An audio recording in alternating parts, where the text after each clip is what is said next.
I missed that part. Shows you how much I read. But I miss all this. Yeah. Maybe it's just my memory. Good morning, everybody. I'd like to call the 2018 Board of Review into session. Welcome, everybody. I think we have a quorum, but why don't we do the roll call?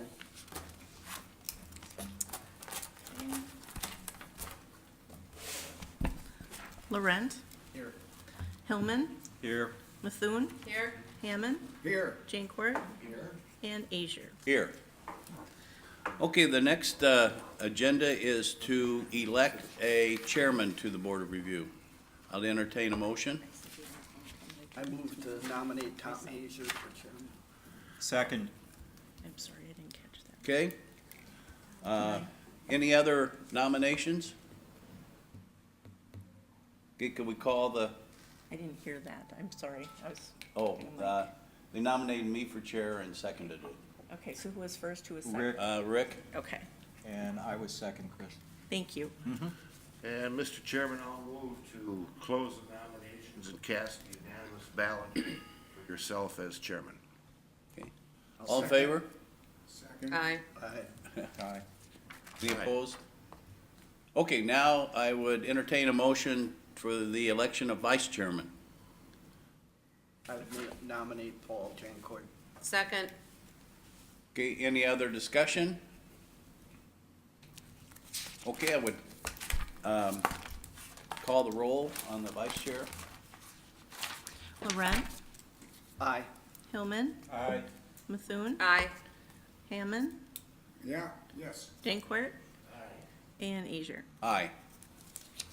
Okay, thank you. Now we'll have the review of the rolls before anybody eats the donuts.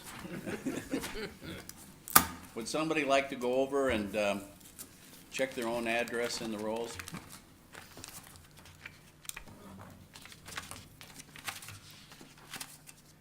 You can have him help you find it.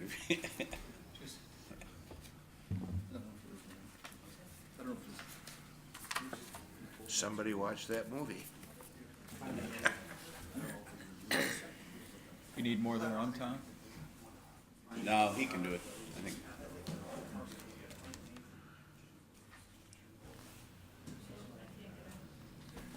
Donna said Nancy looks well. Yeah. He didn't come out and say it. The doctor said there's nothing she can do, but she hobbles around. Yeah. Stay away from the knife. Avoid the knife. Well, I got 2 new ones and I've been very pleased with them. Yeah, because God, before, it was really bad. They don't do that anymore much. They don't do total replacements. They go in there and they put some stuff in there. You supposed to go look? Rick is going to for us. Rick Laurent, zone address. Okay. And there's an issue. And think about Yeah, I could, they're in there by parcel number. I can't remember my parcel number. Yeah. 6H something. to be sworn in at the place you are at. Oh. You can't swear them in from. How are you, Tom? We don't know who that is. And the assessor's concern is how do we know, because we can't see, there's no visual. Did you get my email? That people are Did you get my email documents, on Anita? people are coming in and handing documents. Yeah, there's a because we cake and don't ice allow cream or it something, here. somebody. So we can allow it on the phone, but we can't see the phone. So How it's long an did meetings interesting used to go before? Yeah, I wish I had the, You know, I went before through the now. When you say they got done a little after 9, go 11? I wish I had the summer. I wish I would have brought mine too. Because I do recall the telephone business, but I don't recall the details of it. And now you're getting done at 9. What So time did it we're start? gonna, I think he's going to bring it up as an issue. Oh, really? 82. Okay, cool. You're, I don't know. 69. It's a slippery slope because when you think about it, you know, granted the guys in Texas. You really need to sit through a 3-hour But at the meeting. same time, You need a 3-hour meeting, is what I if you're guess. it working is. for someone and, you know, you're working to fight for this assessment, get your ass up here. Yeah.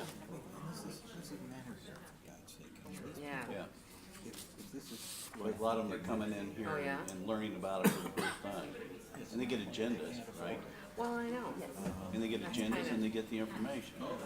Well, I mean, that's part of your damn job. We're still one short on the board of review. We need one more member.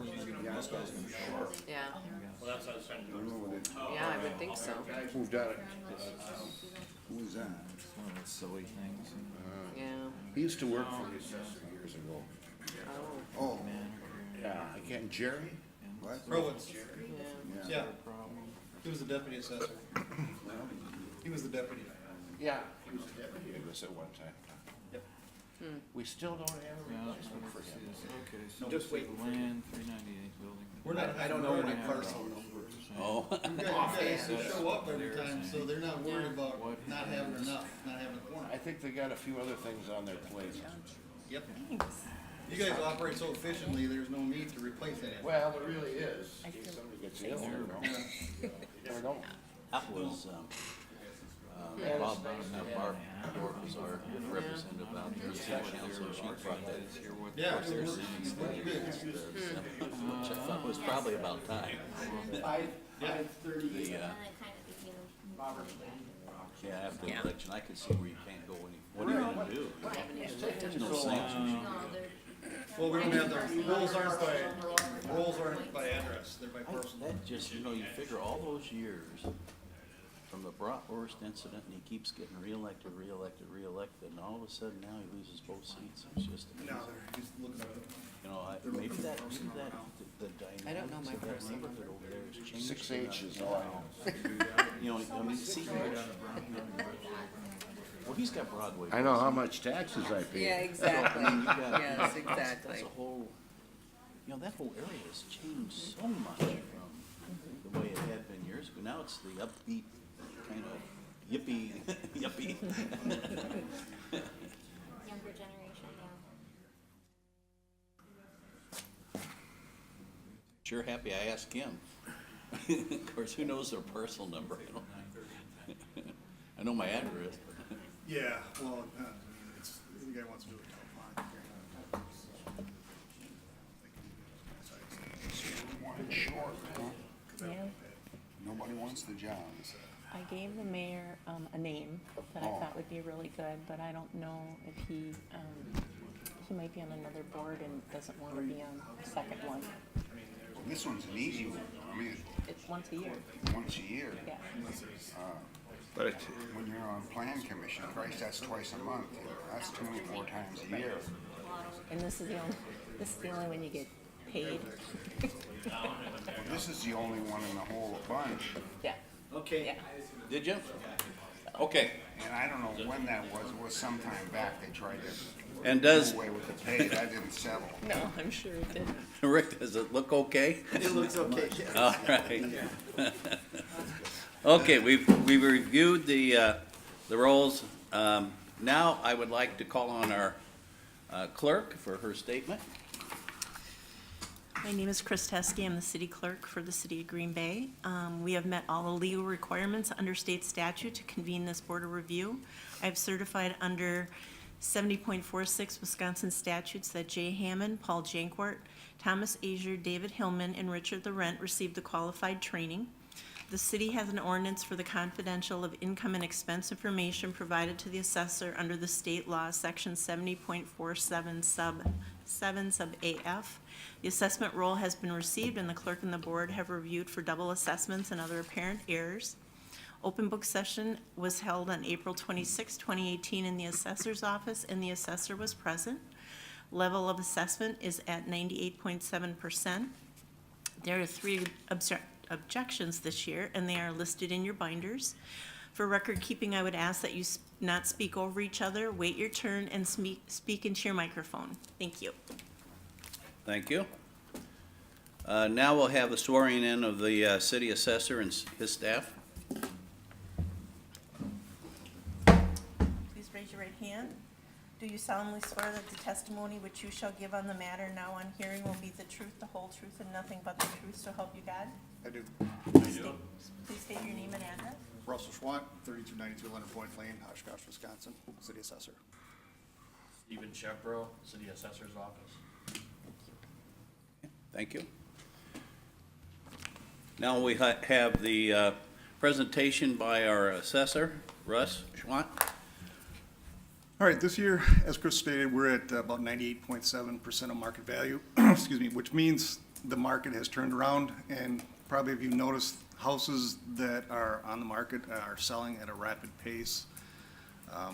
Same goes for commercial. It's lagging a little bit behind, but there is a pretty robust commercial market also. So we're seeing properties that haven't sold in a number of years are starting to sell. We don't really have a lot of vacancies, whether it be residential type properties, apartments, or a lot of the commercial type tenants. They're starting to turn over now. So if there is vacancies, it's for lack of whether it be management skills, or if it's because of the tenants are not quite out of there yet, or because the people that are managing it are asking a little bit too much for the possible rents that are in that property. You've asked that I talk a little bit about the dark store problem that we've had out there. Green Bay hasn't really impacted as much as surrounding communities because we don't have the Menards and other issues, the stores that are actually pursuing that type of case.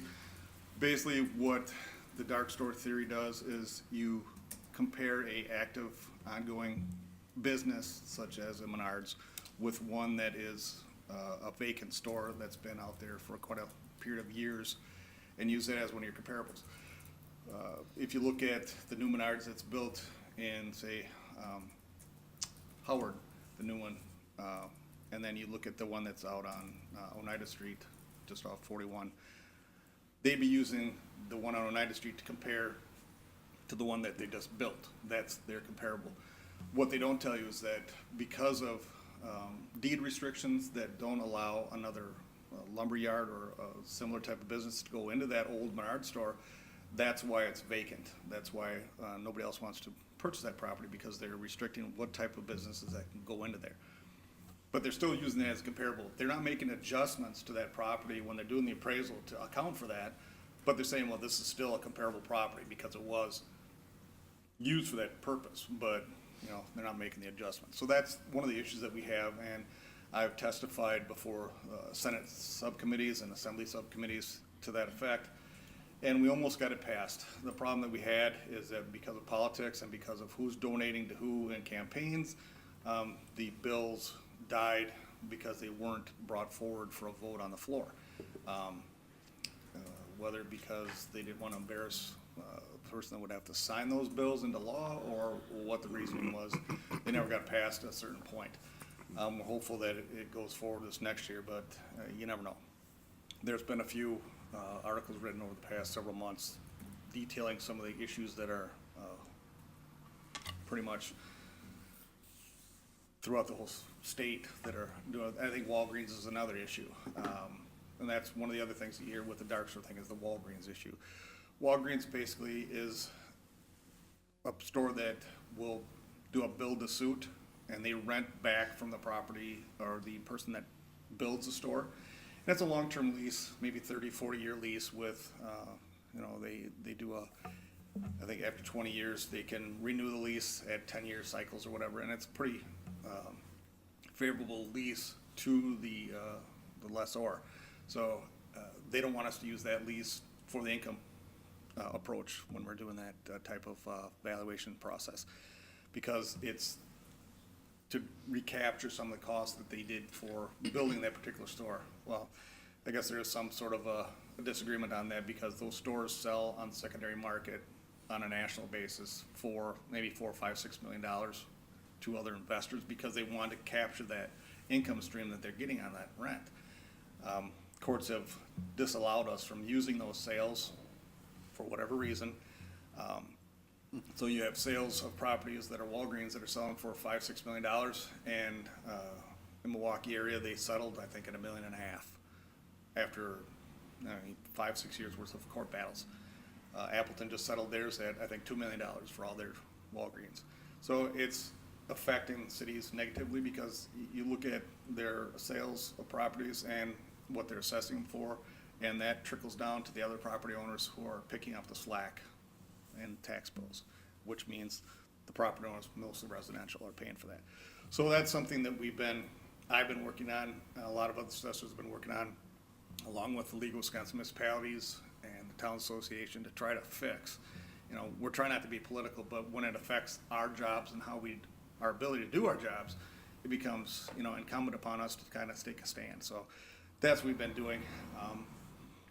I guess if you guys have any questions on that. Yeah, I know from commercial properties, you can use the income approach.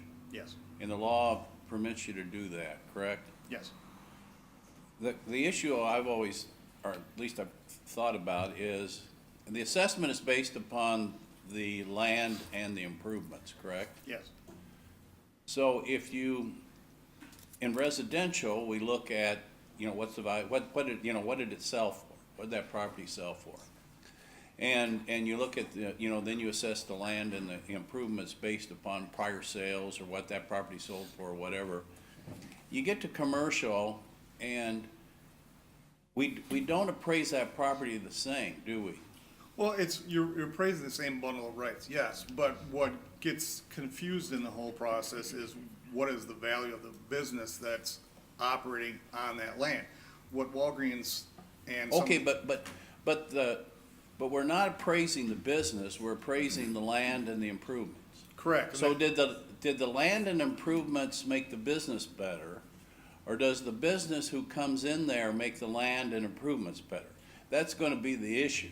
Right. And location is a big thing, you know, you hear that all the time, especially for commercial. Right, and that's why you'll see Walgreens at the best location in the community. That's Yeah. why they seek out the best place, that's why they pay the premium price.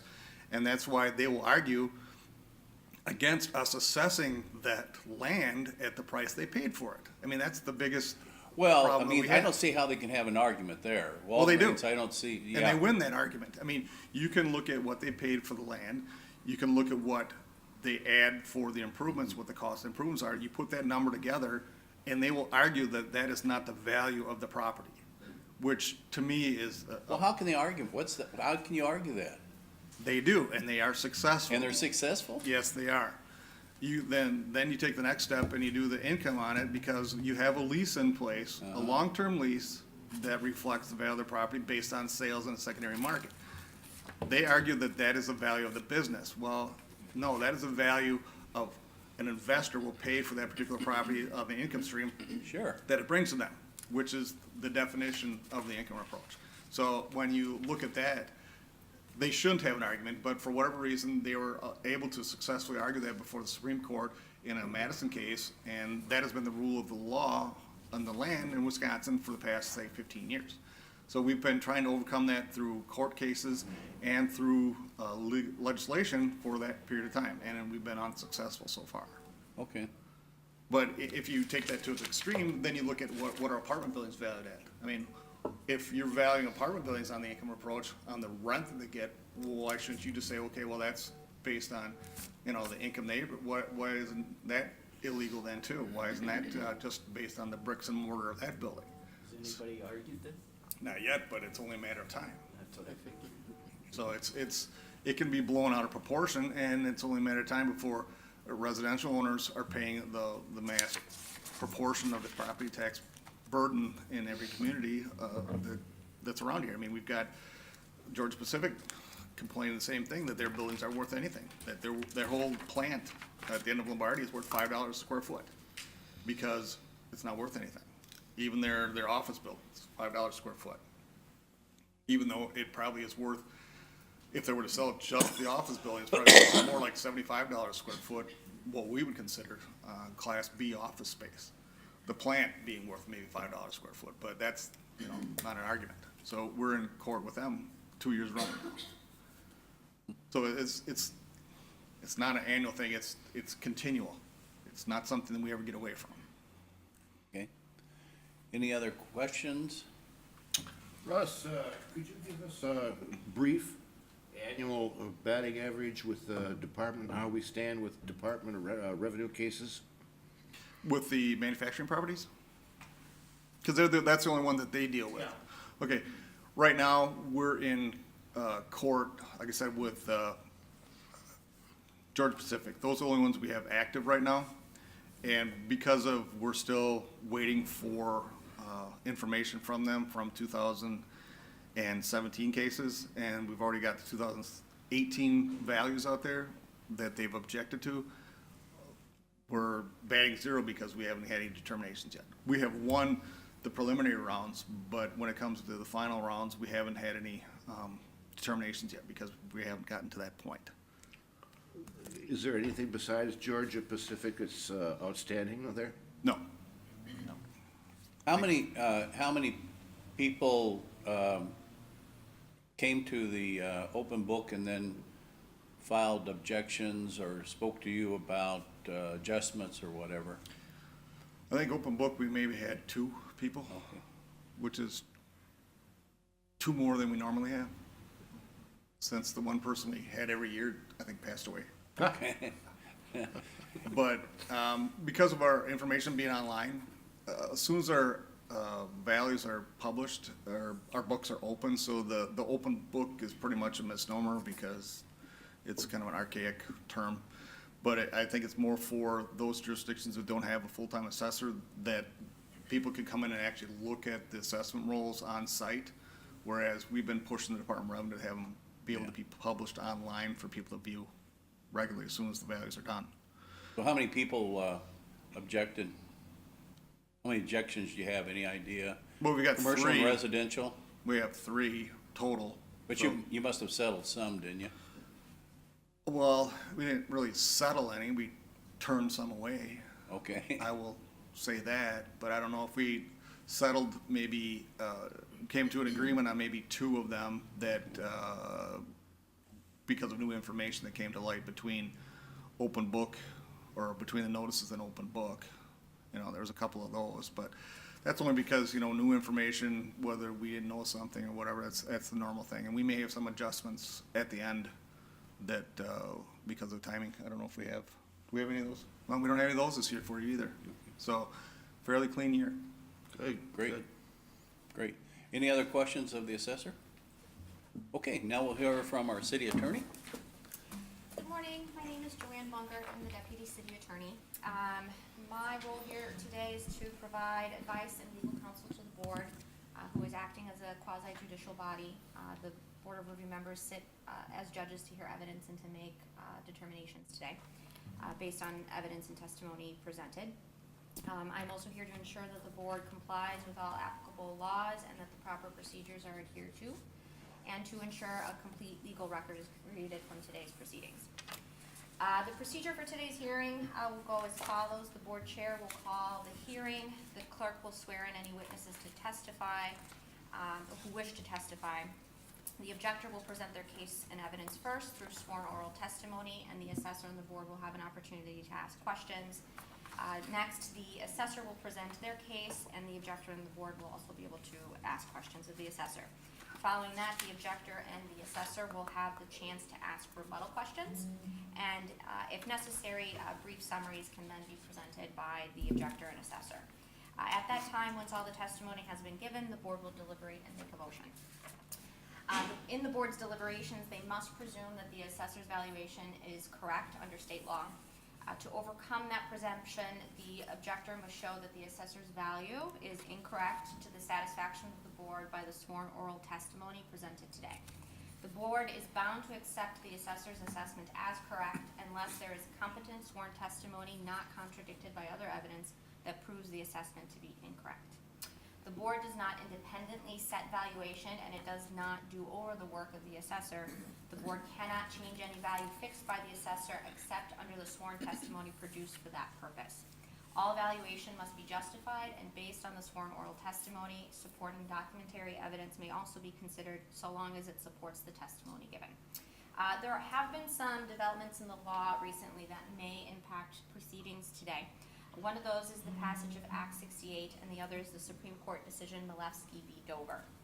Previously, the Board of Review could deny a hearing to a property owner who refused an interior viewing of their property. However, according to the opinion in Milewski v. Dover, this would violate the property owner's constitutional rights. According to the Supreme Court opinion, a property owner has a constitutionally protected due process right to have a hearing in front of the BOR to appeal their assessment. In addition, the property owner also has a constitutionally protected right in the viewing of their home. Accordingly, a property owner cannot be forced to cede one constitutionally protected right in order to enjoy another. In 2017, the state legislature passed provisions of Act 68, and under those, the BOR may deny a hearing to a property owner who denies the assessor access to complete an exterior view of the property. However, in light of the opinion and holding in the Malevsky v. Dover case, it is recommended to the board that it allow a hearing to move forward even if the property owner denied an exterior view in addition to an interior view.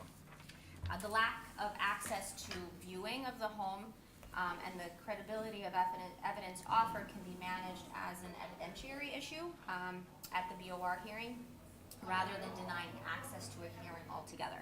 The property owner and taxpayer still has the burden of proof, and the assessor's valuation is still presumed correct with or without an interior and exterior viewing. It will be the property owner's burden to prove whatever they are asserting today. Two other procedural considerations that would occur within the first 2 hours of this meeting would be the good cause hearing to waive the 48-hour notice requirement. The statutes provide that the BOR may not hear an objection unless at least 48 hours prior to the meeting the objector provided written or oral notice to the clerk of their intent to file an objection. However, that requirement can be waived upon a showing of good cause by the objector and their filing of the written objection.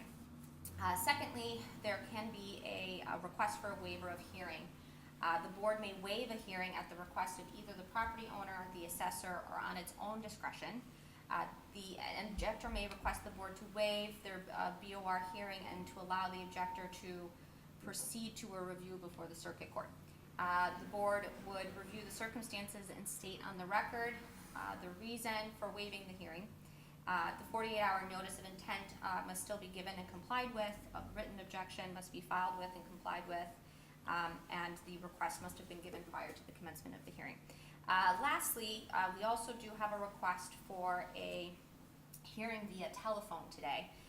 That is allowed under the statutes. However, it is discretionary. It's up to the discretion of the board whether to go ahead and allow and proceed with the hearing via telephone. So the sworn testimony would still be given under oath. It would just be given via telephone by the objector. So with that, I have nothing further. Okay, any questions? Yeah, I do have a question. Yeah, Regarding what you just last Mhm. spoke about, the telephone the telephone testimony. testimony, sure. In looking at that Mm-hmm. DVD that we Mhm. reviewed, there were talks about following a procedure, a set procedure, the board having a procedure for determining whether or not to waive and Sure. allow that type of testimony. Does this board have anything like that at all? This board does not, we do not have a set procedural process to determine whether it should allow testimony via telephone or not. My advice would be if the board feels that it will be able to receive credible evidence via telephone testimony, it is under oath. The assessor's office does have an opportunity to cross-examine. The board does have an opportunity to ask questions. The assessor and the objector have the opportunity to ask questions of each other. It's all happening along the same lines as if the person was here in person, except they're not in person, it's over the phone. So, You also can't see that, no, part of correct, weighing but testimony. the testimony is still being presented under oath. Yes, And they but part still of- have So to the have good, credibility is still there. they still have to have good cause. There is no standard of good cause to allow, it's entirely up to the I mean, discretion. for them- The good cause standard applies to the waiver of the notice of Right. intent. Well, what I guess the point I was trying to make is, don't they have to make an argument why they couldn't appear in person? Sure, yes, that's something that they should be able to present to the board. And Okay. then the board will Also- be able to determine whether they should proceed. Isn't part of weighing testimony observing the witness and, To a certain extent, I sure, mean, that that could be a goes to consideration. credibility. Mhm. And that, Sure. that's why most judges are reluctant to allow Right, telephone testimony in cases. And what is the consequence to the appellant if we refuse to take that testimony by phone? They essentially do not have a hearing. They have other procedural options available to them, but they would not have a hearing.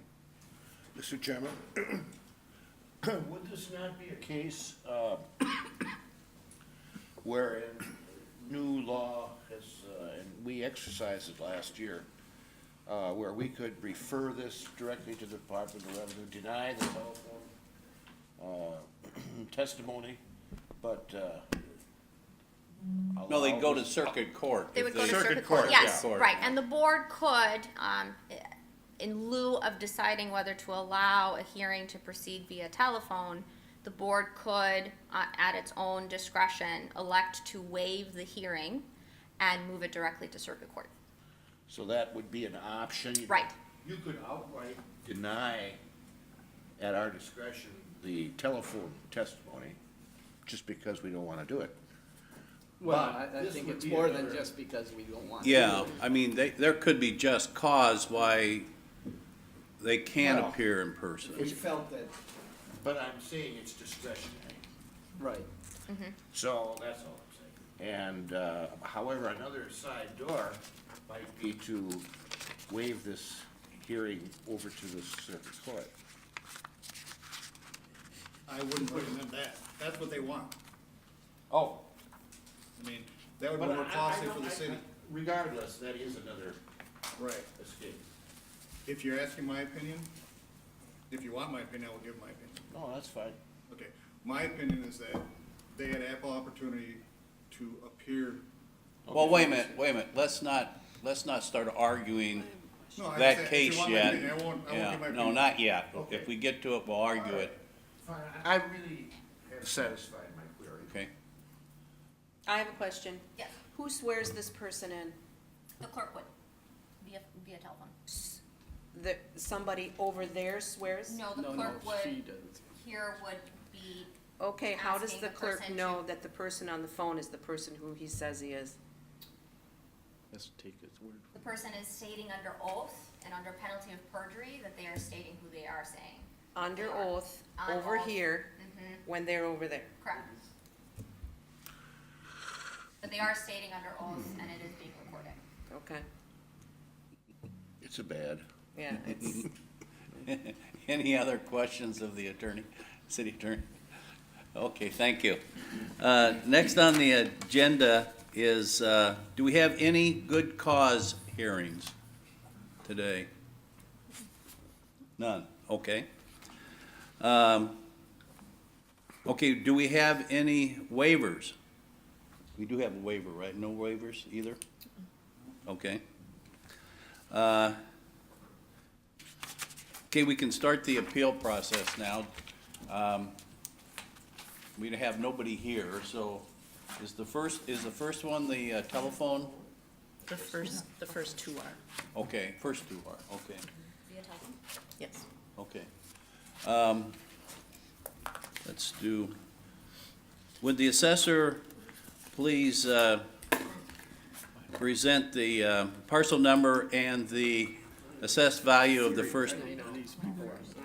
First, I think, Mr. Chair, I think, yeah, we would need to call the objector first and Okay, get yeah, them on the that's- phone and get them sworn in, and then we could proceed with the hearing. first, wouldn't you want to decide whether to have the hearing or not? Yeah, Okay, that's procedure as far as I'm concerned is, if you're not having the hearing, then the rest of this is moved. Right. okay.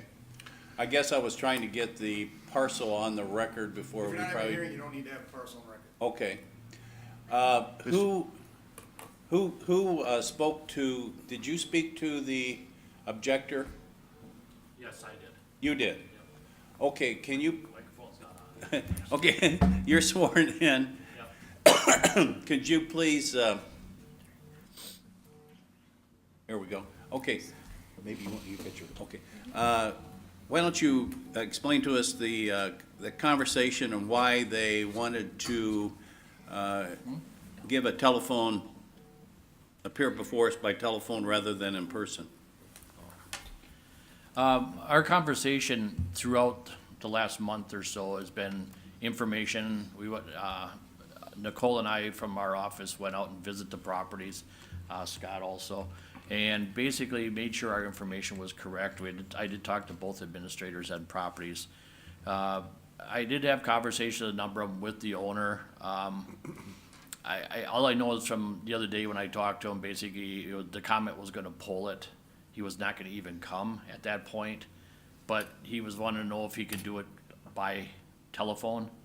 At that time, I was not up to me to decide, that's up to the board to decide. So that's the route he took at that point, and once that was stated to me, I'm pretty much out of the picture, then it's pretty much in the board's hands. But, the price we have and the values we have, I feel pretty confident with, so if he came in, I was all right with that. It's just that at last minute, they decided to do this route. I believe he either lives in Texas or Ohio. But he definitely knew about this months prior to, is for the And he board. knew of the date, Yeah, he's been aware of that. and he gave you no other excuse or reason why he could not attend this meeting? None at all. And this is a As far as I commercial- understand, when I talked to him the other day, it was just flat out that, well, I'm sitting here in my office, basically, I'm not gonna make it there. So I take it that he was not probably gonna come anyway until I spoke with him. So there was some circumstances with the thing that I was questioning him on about his properties that he's representing.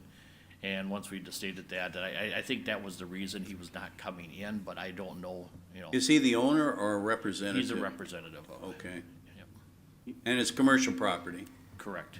okay. Did he mention anything about getting a local agent to step in? Nothing at all. Nothing at all. I think the problem, a lot of this, and like I said, I'm just going off of my experiences, a lot of times they have to get clearance with whoever they're working with. Can they just drop the case or whatever, and that might be an issue, I don't know. But there was no reason given to me that they couldn't make it, weather or travel or anything else, personal reasons. It was more or less, I think that, his thoughts were not, I guess I shouldn't say that, that's his opinion, so. Mr. Chair, to interrupt really quickly, we really should be having the objector on the phone at this Right. point while we're not proceeding with the hearing. They Well, do- before we get to that point, And though. we should state the parcel number and the property address on the record, just so that the record could reflect what this testimony is being presented regarding, for further review. That's what I wanted to. Right. So I'm not sure if you would like to state that on the record. and Yeah, then let's- we could get the objector Why on the don't- phone. and- Maybe we should get him on the phone too. Are we first gonna discuss whether or not we're gonna take the testimony? Well, I we think still he need should be him on the phone for that. The objector should have an opportunity to present Present their his- arguments yeah. as to why they should be heard via telephone. The assessor Yeah. can present their arguments as to why they would not like to proceed via telephone, and then the board can deliberate and make a decision at that point, whether to proceed with the hearing or not. Well, the problem with that is, what if the party's not at the other end? We can't reach him on the Well, phone. then he's SOL. Right, they were given notice of Yeah. the time that this was gonna be occurring and to be available at that time. Okay. Okay, do we have the phone number? Before I call, would you like to state that this is for, what parcel this is for? It's the first Just for the record, to clarify the record, it's, Would the assessor like to put the parcel number on the record and, And so he can hear. Okay, the first property we're looking at for at 9:30 case was the Manor East, parcel number is 14-803, and it's located at 600 South Webster Ave. And it's Manor East. this is 9:30 and 10? So for this particular objector, is the first item, it's parcel 14-803, and then also the next parcel. So the board could take up both objections as far as the telephone testimony at the same time. okay? The So other this would be parcel for is, that parcel number that the assessor just stated, and also parcel 6-262-A, 1760 Shawano Avenue. okay. Put it right up to the microphone.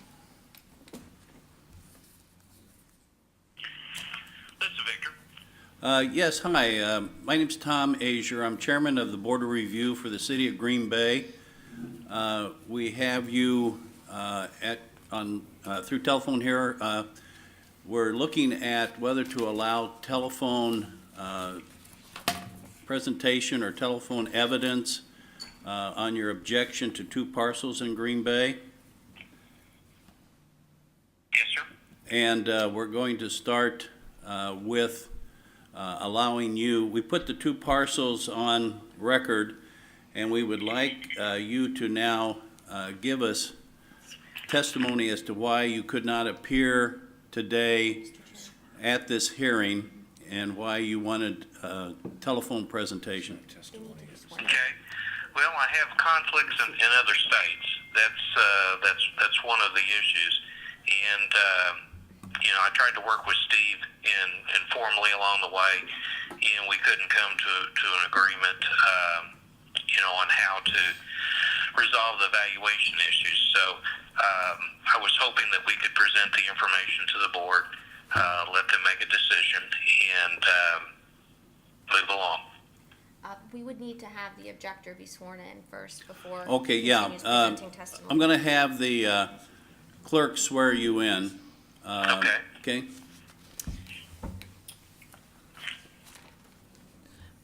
Please raise your right hand. Okay. Do you solemnly swear that the testimony which you shall give on the matter now on hearing will be the truth, the whole truth, and nothing but the truth, so help you God? I do. Please state your name and address for the record and spell your name. It's Victor Grant, that's Victor, and Grant, and I'm at P.O. Box 92129. That's South Lake, Texas, 76092.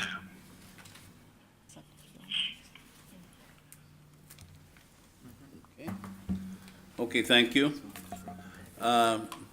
So would you please state again now the reasons why you could not attend this hearing today? I have a conflict in another community, and I couldn't be in both places at one time.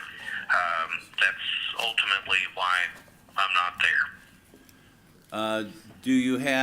Could you have had a representative in Green Bay represent you at this hearing? No, sir, I couldn't. I tried to find another individual out of our Chicago office, and they were also conflicted out due to some other appointments. Okay, when did you first have notice of this hearing? When were you first aware of today's hearing? Oh, goodness.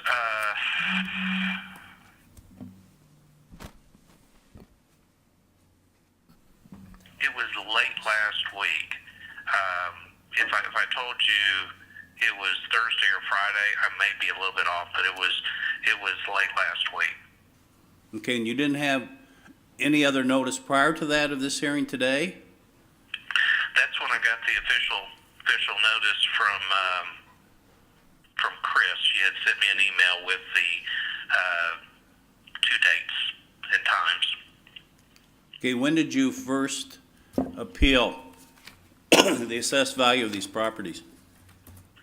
It was approximately 2 or 3 weeks ago. I had spoken with a gentleman, and for some reason I don't think he's still with the county, and he was passing the information along to Steve. Okay, and does anybody else here have any questions? Yes. Mr. Grant, can you hear me? Just barely. You're very faint. Okay. Is this better? Yes, sir. It is. Okay. Where else do you have to be at this time? In Tarrant County, Texas. And what time is that hearing? That's approximately 1 o'clock. Okay. And could you have had anybody appear at that hearing for you? No, sir. That was not possible either. Why is that? The scheduling of our agents, everybody's got some place to be. Did you attempt to find a local agent there to represent you? I attempted to find somebody that could have made the trip to Green Bay, and they were out of our Chicago office, and they were not available to go either. They were conflicted out due to some other arrangements.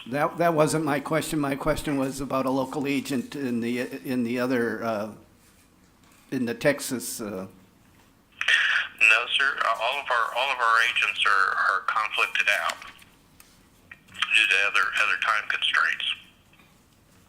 did you talk to anybody in that community in Texas about representing your firm? Yes, I did, and it was not something that could be rescheduled. Okay. Any other questions?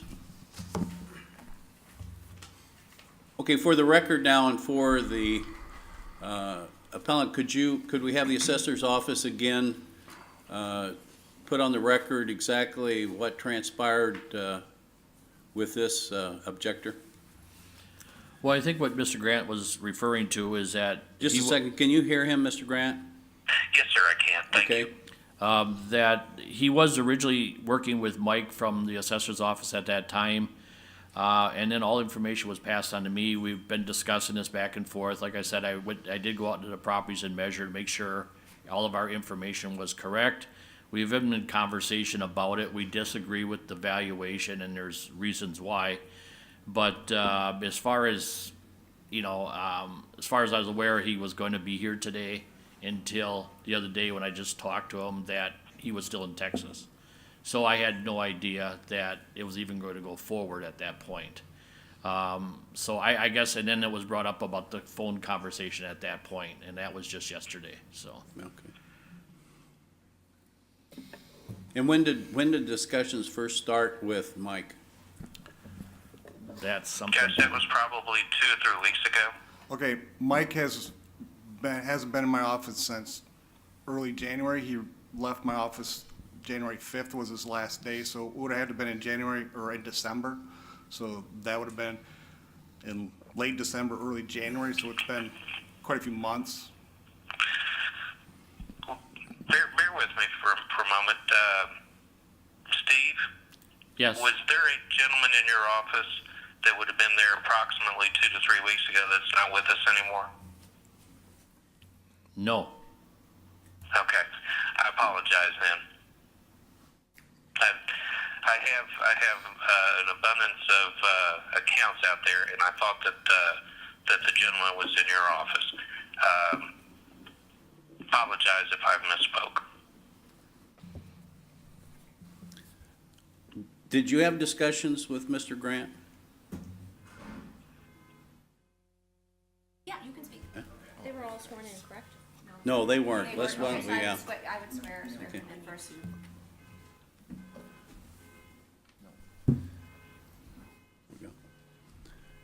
Okay. We have other members of the assessor's office here, and one of them kind of gave an indication that he may have spoken to you, so we're going to swear him in and have him explain. Please raise your right hand. Do you solemnly swear that the testimony which you shall give on the matter now on hearing will be the truth, the whole truth, and nothing but the truth to help you God? I do. Please state your name and spell it. Scott Elvey, Scottalvey. Thank you. Okay. Um, Just to clear up some confusion, I think I took the first call. I passed information to Steve. I haven't really worked with Victor since because Steve and Nicole have really taken over in the Okay. communication aspect. But so I think that might be the confusion here is that I've been working with the case, but not in a front-facing. When did you receive the call, you remember? 3 or 4 weeks ago is probably about Okay. right. I know we got also it's all through email correspondence, so we can confirm dates, but we also have, like, his objection form was a good 3 or 4 weeks ago also, so. Okay. He should have known about this. Okay. Thank you. Did you hear all that? Got bits and pieces of it. Okay, he was the one that would have talked to you about 3 to 4 weeks ago. And Okay. from the assessor's office. And our conversation was I explained to him that the operations of the facility were struggling, and so I was trying to provide him with a cost analysis for him to take a look at. I knew that he was going to pass it along to Steve or possibly another person, and ultimately got in touch with Steve and had fairly extensive conversations with him regarding the operations of these two facilities. Okay. Primarily, the reason for this, for us right now, is to decide whether we're either going to take your testimony over the telephone or not. And for us to make that determination, we have to decide whether there's a good reason why you could not appear today or have someone else appear to make the presentation before us. Does anyone here have any other, okay, Rick? I have a question for the assessor. If you know the answer to this, you may or may not, but when do you believe that this gentleman knew about this specific day and time for the hearing? Would have been when, I believe the clerk sent them the information, date and time. The board's been set for months, the date of the board, but the actual notice to him would have been no different than any other property owner. Would have been based on the notification. Does the clerk have that information on when the, I think our posting is the 30 days prior, and basically it states the dates and times of open book and board of review. okay? I sent him his notice letters on Friday, May 4th. Okay, so May 4th, last Friday? Yes. Okay, That would have been for his specific, that would have been for his specific hearing? Correct. For this day, which hasn't changed in 30 days. okay. So the date itself was known 30 days in Correct. advance? Yes. It's just the clerk's responsibility to set the times for each case. So, The May 9th date was known. It's Correct. just the specific time of the hearing. Rick, talk into the, yeah, The May 9th date has been known for at least 30 days. It's just the specific 9:30 time for the hearing that just was notified on the 4th of May. Is that correct? Correct. okay. Any other questions? Yes, Tom. Mr. Graham, Yes, sir. who or what is Oak Park Place? Who or what is? Oak Park Place? Oak Park Place. Oak Park Place. It is a senior care facility. Well, actually, it's an owner of a number of senior care facilities. Okay, thank you. I'm looking at a document that is entitled Agent Authorization, appointing Altus Group agent, and it is signed and notarized April 27th, 2018. Are you familiar with that document? Yes, I've got it in hand. Okay. Was Altus Group appointed agent for these properties in question only on, or as recently as April 17th, or April 27th? We have been engaged with Oak Park for an extended period of time. We would have received this agent authorization, as of April, giving us the opportunity to speak with you.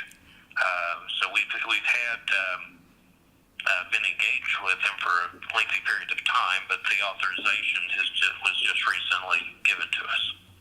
Okay, thank you. Any other questions? Mr. Chairman, I think we should now discuss whether we even want to accept this case over the telephone. And my own opinion is that we should not. There's too much evidence that can go missing without the person being here, without our having actual person-to-person interaction with the appellant and/or his their agent. And I just think that there was ample notice given here. This is not a new situation. It's gone on for eons, whereby parties are conflicted with dates. But in years past, up until just now, everyone has been able to somehow comply and make arrangements. I feel that this board should not entertain telephone testimony in border review hearings at all. And for those reasons, I would move to deny hearing this case over the telephone. Second. Okay, we have a first and a second. Any other discussion? Would the clerk call the roll? Laurent. Aye. Hillman. Aye. Methune. Aye. Hammond. Aye. Janecourt. Aye. Asia. Aye.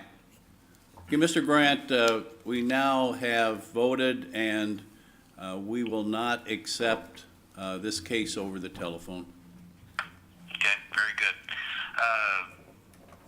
For whatever it's worth, I certainly appreciate you taking the time to have a discussion. And although I'm disappointed with the outcome, I do appreciate you at least talking and coming to a conclusion.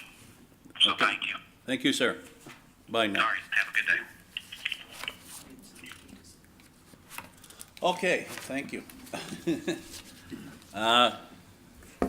Now, what is our, those are the first two, right? If we're gonna listen to those, I want them on high-speed internet, so I can see them. And we can Okay, watch what them is the talk. the next, or is that it? No, we have one more, right? At 10:30. Oh, 10:30, okay, not until 10:30, okay. Okay, we'll take a little break until 10:30. Thank you.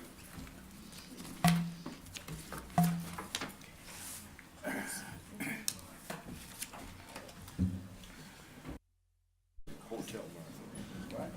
Were you a bartender there or what?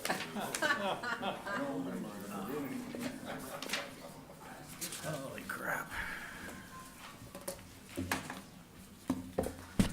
Do we have pass outs for the 10:30? Yep. Okay, he's here, so.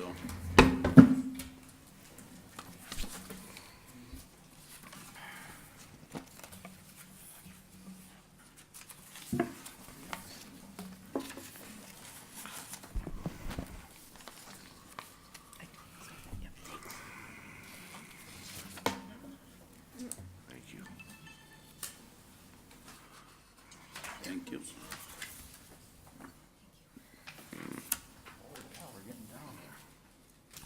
Thank you. Okay.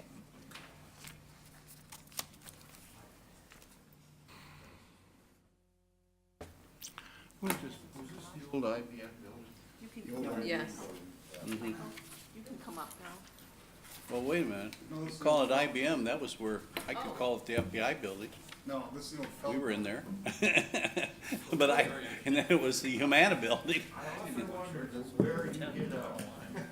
Well, you know, we were in the county building, you know. Across the street, weren't you? Yeah, Yeah. and then we moved to I moved us when I was running the office here, we moved up to the top floor of that, looking at the library on the library side, so. Good morning. Good morning. Good morning, everyone. Would you please remain standing and raise your right hand, we'll have the clerk swear you in. 4 million. Do you solemnly swear that the testimony you shall give on the matter now in hearing will be the truth, the whole truth, and nothing but the truth so help you God? Yes, I do. Please state your name and address for the record and spell your name. Sure. My name is Michael E. Burns. It's M-I-C-H-E-L-E. Last name is spelled Burns, B-Y-R-N-E-S, from Martin Ford Company, which is M-A-R-V-I-N-F-P-O-E-R Company, located at 2211 York Road in Oak Brook, Illinois, 60523. Thank you. Suite 222. Thank you, you may be seated. I have pass outs for the information that I provided. Would you like a copy of that? It may be in the, do we have the information? Is that what you sent me? Yes. They have all that then. It's in our book here, yeah, okay. Could we have the assessor's office please read for the record the parcel number of the property and the appraised value? The subject property is an office building originally known as Feld Office Building, located at 300 North Madison Street, parcel number 11-56. The assessed value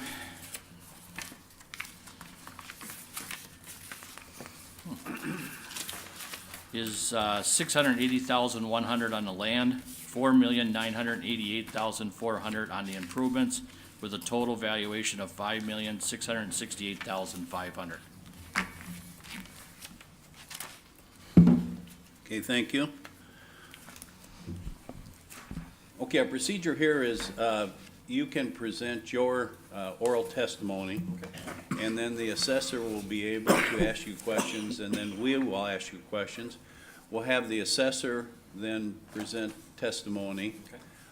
They've already been sworn in, so they were sworn in this morning. And then we can ask you questions, and then we'll have any rebuttal, and then closing, and we'll vote.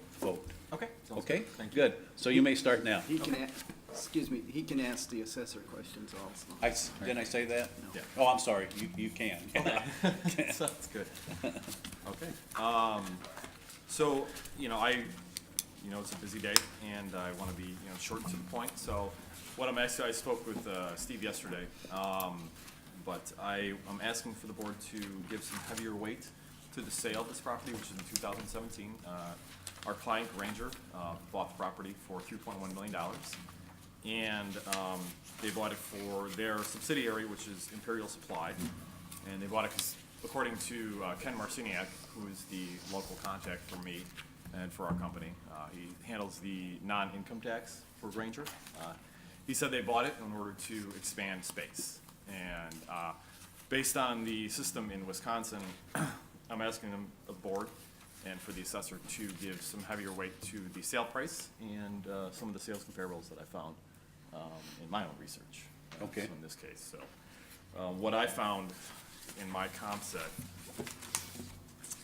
was we had a range from, let's see, $8.49 to $87.98.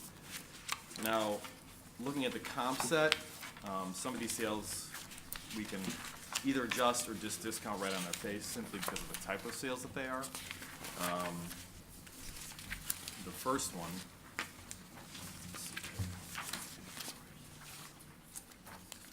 was an REO sale, and that's the one that sold for $8.49 a square foot.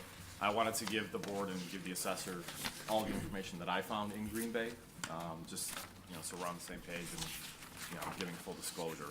So I really wouldn't consider that to be a good comparable sale. The second one is the subject property. The third one, 115 Pine Building, the Watermark Building. The information that I have, it appears that that sale price is gonna be based on, and this is just based on my own experience, that if it's part of a portfolio sale, they would have allocated a purchase price to that property based on the entire sale of the portfolio, and then allocated a purchase price based on the square footage. So the adjustments most likely would be downward, but without any more additional detail about that sale, I can't speak to how much further down we'd want to bring it. The related parties, I'm sorry? those are related parties? Yes, Okay, so it's really not a legitimate sale? correct. At least based on the research that I'm seeing here. So I don't, Man, yeah, those are related parties. right. The fourth one, 2737 South Ridge Road. That seems to be a little bit more comparable. The building is right about the same age, but was only renovated about 15 years ago. So that would be, you're gonna have an upward adjustment on this one. And then the fifth sale, 2985 South Ridge Road, sold in 2015 for $20.01 a square foot. Again, multi-tenant property, and this one was sold at foreclosure, so I wouldn't exactly consider this to be one of the best comparables out there. But if we did adjust it, it would be an upward adjustment. And then it later sold in 2016, and again, for full disclosure, I included this because I want to include all the sales of the comparable properties that were out there in Green Bay. So in this case, I would discount this sale entirely. So, given that our comp sets aren't the best here, the only one that, based on from what I see, is somewhat comparable to the property, without a fair amount of adjustment, is gonna be the Ridge Road property. But then again, in this case, we wanna have some upward adjustment on because of the fact that our subject property has now been renovated, according to a discussion I had with the assessor, which I was unaware of until I actually had that discussion. And I was by the building last night and then again this morning. It appears they have done some exterior work to the building. I don't have any details regarding the building permits or any other information about the renovations that took place within the side of the building, inside of the building. So I'm just asking the board to consider the comparables that are out there, and based on the system of appraising in Wisconsin, to give some more weight to the sale price that took place last year, or the sale that took place last year. Okay. Does the assessor's office have questions?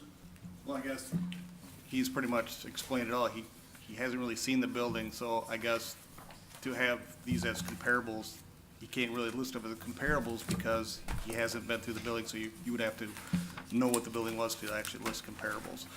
By his own admission, he hasn't been in the building to know what's been done on the inside. As we told him yesterday, there was $7 million worth of improvements. Not testimony. Well, no, I'm just saying that he hasn't been through the property, so he really doesn't know. So I guess I don't really have any questions. It's just, he's pretty much stated it for himself. I can't really go by the sale or his comps because the comps aren't any good. Right. And his sale isn't any good because the sale of the subject isn't any good because they did extensive remodeling afterwards. So I guess I'll let Steve explain what was done after the fact. Okay. Do we have any questions of the objector, the board?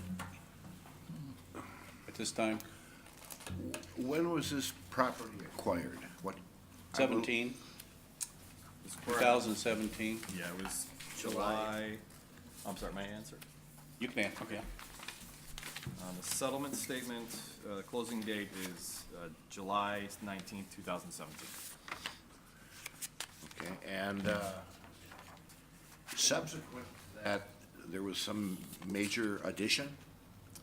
Subsequent to that, according to the assessor's office, they have completed renovations on the interior of the building. Okay. The details of that, I just don't have that information. I was unaware of that until I had a conversation yesterday. So as far as what they have done to the interior of the building, that was not there previously, Okay. I can't speak to. I can look inside the windows and see that, they may have redone and put some drop ceilings in, but that's about all I can say, just from what I can see. Okay. Any other questions of the objector? Okay. Okay. Assessor's office? Thank you. The property we're looking at, again, we said is the Feld Building, originally known as the Feld Office Building. It's located at 300 North Madison Street, parcel number 1156. On page 3, it just is the information we have. Land size is 79,841 square feet. It is an all-office building, owner occupied as Granger now. There is a basement we have at this point is unfinished yet. It was built in 1979. Again, our assessment for the property is $680,100 on the land. Improvements is $4,988,400 on the improvements, with a total assessed value of $5,668,500. The property did sell on July 19, 2017, for $3.1 million. In 2017 also, they took out a permit for $7 million for interior altercations, which was explained to me from the facility person that they basically gutted every floor of the building. So if our value was based on, we did look at the initial cost of the building, but then we do incorporate, because of the depreciation, it does change because of the age, what the remodeling they did.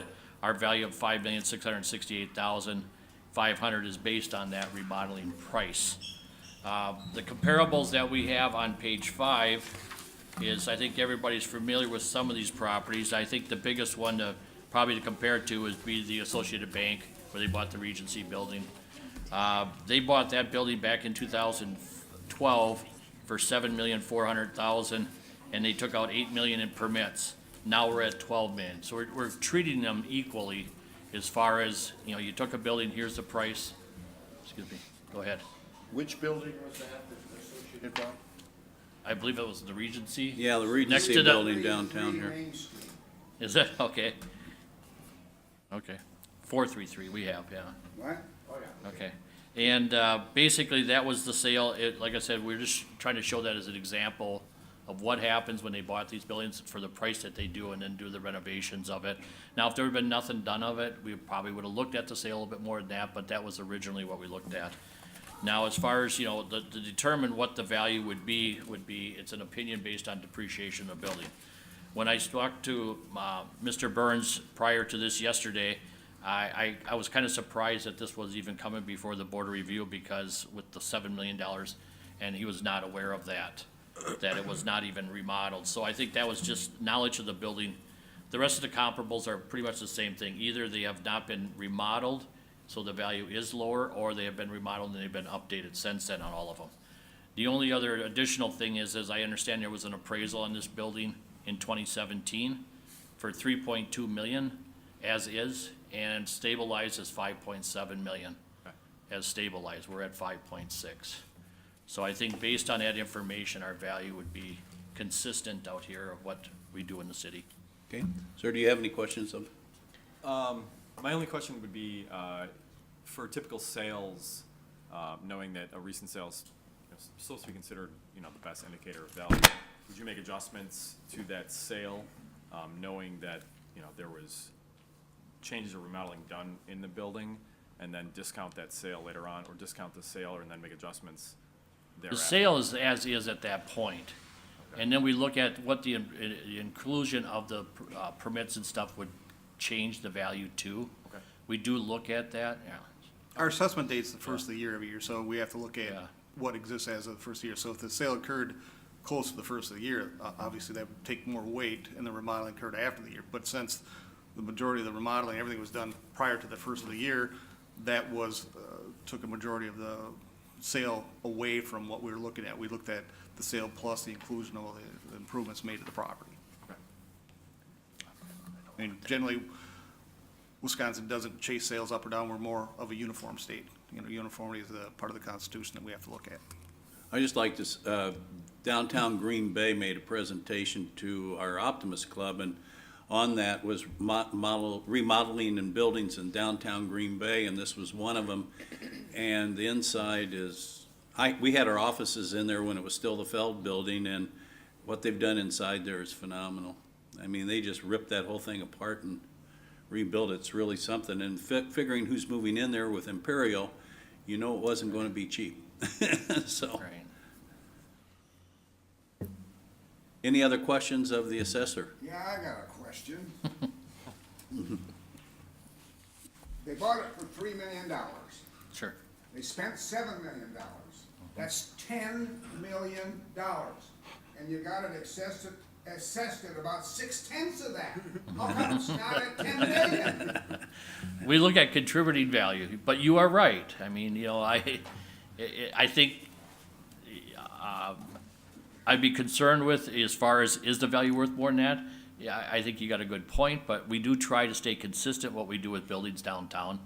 And how much is it add? Just like if you would do something on a house, you add so much to a $20,000 addition, we might add 8 or 9, you know, the contributing value. Okay, thank you. So, yeah, thanks. Any other questions? Okay, sir, would you like to make your final argument or ask any more questions at this time? I have no more questions. Final argument was I'm just asking the board to give more weight to the sale that took place in 2017. And I appreciate your time. That's all. And Thank you. Mr. Assessor? I have nothing further. We have Okay. Okay, now I'll entertain a motion or discussion from the board. Yes, I move that we sustain the assessor's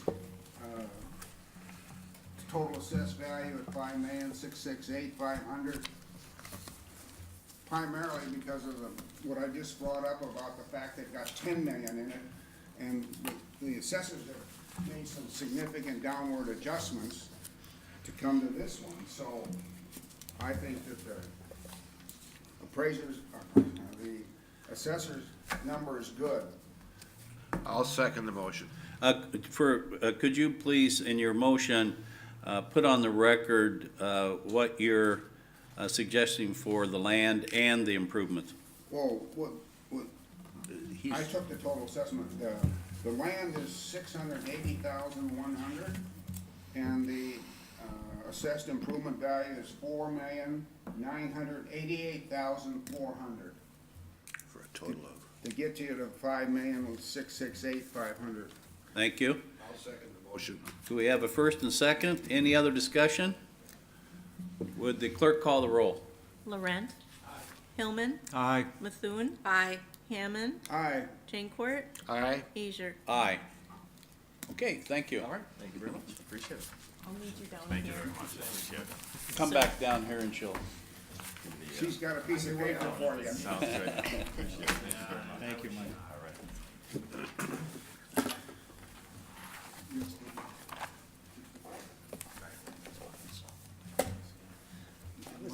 We have no more cases, but we should probably stick around for a little bit in case we have somebody walking in. Yeah, Don't we you have gotta be here Yeah, 2 so hours. session till 11.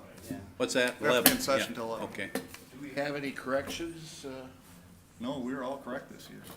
You're all correct, that's good. No toomage, or what is it? Doomage, yeah. Toomage? No toomage? Nobody will complain until they get their tax form. Yes, Jay, you will. You've had to?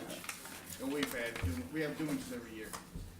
We always ask. That's the best $60 No, I've we were made in a long talking time. about, ones that are, board recommendations. We don't have any board recommendations this year. Those are the ones that happen between open book and board review where there's no time to make the changes legally. Just a reminder. We don't have any this year. Well, this has got to be the simplest, lightest year I've ever experienced. Yeah. I was not expecting this. I was expecting awfulness. You can put the Long time.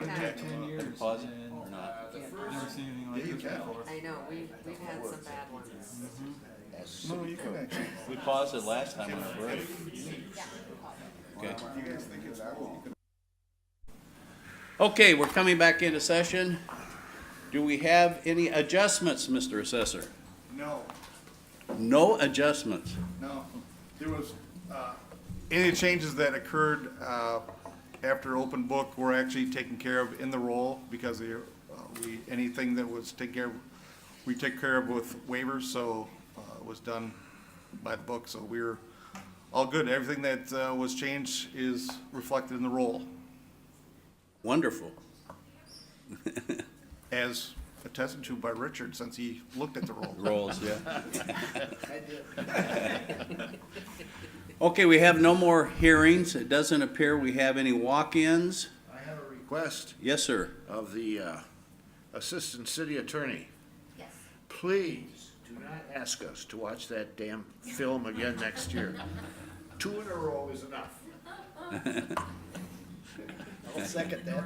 Well, perhaps, maybe if you have a few minutes, if you wish, and this is something that we talked informally before, if you do want a policy, or if you do want Oh, yeah. policies in place Yeah. for future boards or whatever, it's within your rights as a board to establish policies. That's something that other boards have done in other communities that I'm aware of, and that's something that you can do and stick to them if that's what you want. Yeah, I would suggest that we now discuss setting a policy for telephone interviews, presentations, and I would, why don't I'd entertain a discussion on that now. Mr. Chairman, I'd like to begin the discussion with the premise that this board does not want telephonic testimony, and then work on with a few exceptions which we feel we have to do.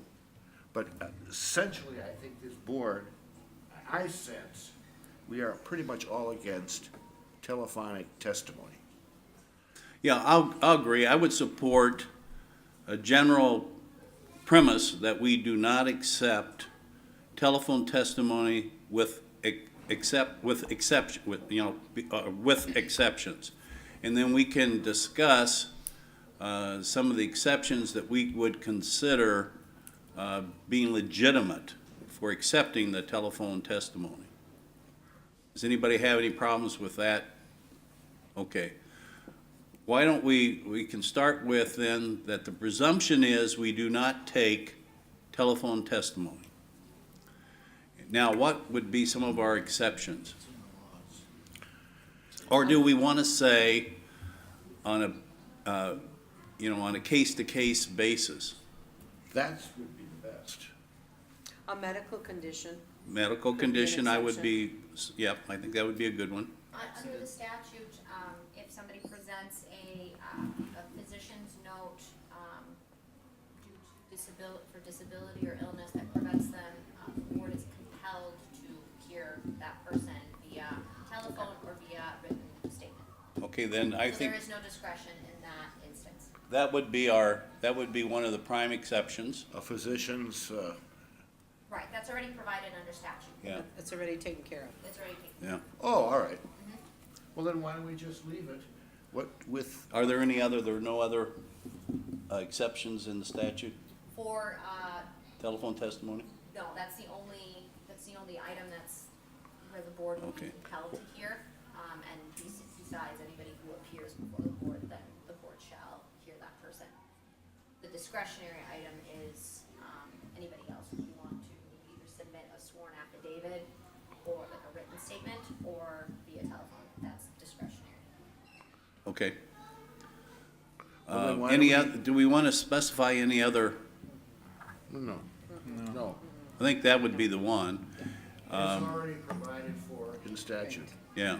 So why reinvent the wheel here? So suffice it for us to say that this board will not accept telephonic testimony except where provided by state law.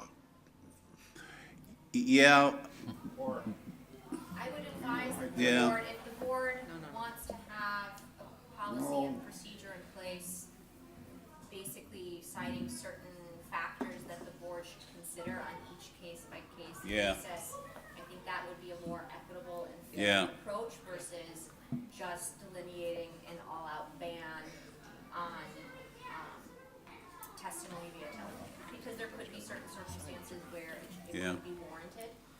But yes, to be consistent, I think it would be appropriate for there to be a policy and procedure. And based on the DOR training, there is a model policy Right.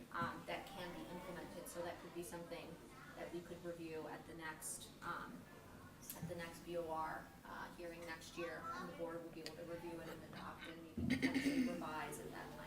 I think that's a good idea. Yeah. I think there Yeah. was, in looking at that Yes. DVD, there were written policy, I don't remember it off the top of my head right now, but it made sense and it gave the board things to consider. I don't think you can just outright, no. uh, I think we'd have to Say go we're by not gonna have case-by-case telephone. basis, the medical for sure, and then case-by-case. Yeah. But why don't we do this? Why don't we, if we could get a copy of that before next year's Sure. meeting, we can review it, and then we can see if we want to, I would try to put that maybe on the agenda towards the top, so that if we would have that issue, well, I guess we could do that. We could put it, so then if we have a telephone request, testimony request, we'd have our policy in place. And would the board also like a model policy and procedure for good cause hearings for the waiver of notice? Yes. And for a Yeah. waiver of hearing as well? Yes. 'Cause Yeah. Those are three items where the board is essentially granted discretion under the statute, but then the statute doesn't actually provide you any kind of guidelines or factors to consider. So those are things that the board can create for itself, and then you would be consistently applying those factors to each individual case, so you're being fair and Yeah, equitable. sounds good. Okay. yes. So we'll do Is that that okay? next year. Yeah, then we can take those up first thing, and then we'll be all set after that. Okay, any other discussion before we adjourn? I would entertain a motion for adjournment. I would move to adjourn. Do we have a second? Inside die. Second. All in favor? Aye. Anybody opposed? Okay, see you next year. Thank you all. Thank you, everybody. Easiest